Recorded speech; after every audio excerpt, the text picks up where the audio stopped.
पंजाब के मुख्तलिफ शहरों में बारिश से मौसम खुशगवार हो गया। बहावलनगर, टोबा टेक सिंह, साहिवाल और विहाड़ी में गरज चमक के साथ बारिश से सर्दी में इजाफा हो गया। इस्लामाबाद और गिरदोनवाह में मतला अब्र आलूद रहने के अलावा तेज़ हवाओं और गरज चमक के साथ बारिश होने का इम्कान है। महकमा मौसमियात ने मुल्क के मुख्तलिफ इलाकों में गरज चमक के साथ बारिश की पेशगोई कर दी। मुल्क के बेशतर इलाकों में मौसम खुश्क और मतला जुज़वी अब्र आलूद रहने की तवक्को है।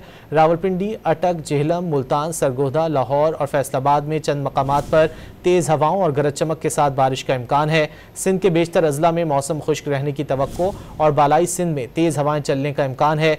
बलूचिस्तान के बेशतर अजला में मौसम खुश्क और शुमाली अजला में मतला जुज़वी अब्र आलूद रहने की तवक्को, जबकि कोयटा, ज़ियारत और योब में चंद मकामात पर हल्की बारिश की पेशगोई की गई है।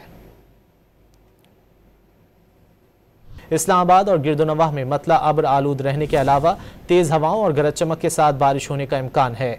महकमा मौसमियात ने मुल्क के मुख्तलिफ इलाकों में गरज चमक के साथ बारिश की पेशगोई कर दी। मुल्क के बेशतर इलाकों में मौसम खुश्क और मतला जुज़वी अब्र आलूद रहने की तवक्को है। रावलपिंडी, अटक, जेहलम, मुल्तान, सरगोधा, लाहौर और फैसलाबाद में चंद मकामात पर तेज़ हवाओं और गरज चमक के साथ बारिश का इम्कान है। सिंध के बेशतर अजला में मौसम खुश्क रहने की तवक्को और बालाई सिंध में तेज़ हवाएं चलने का इम्कान है। बलूचिस्तान के बेशतर अजला में मौसम खुश्क और शुमाली अजला में मतला जुज़वी अब्र आलूद रहने की तवक्को, जबकि कोयटा, ज़ियारत और योब में चंद मकामात पर हल्की बारिश की पेशगोई की गई है।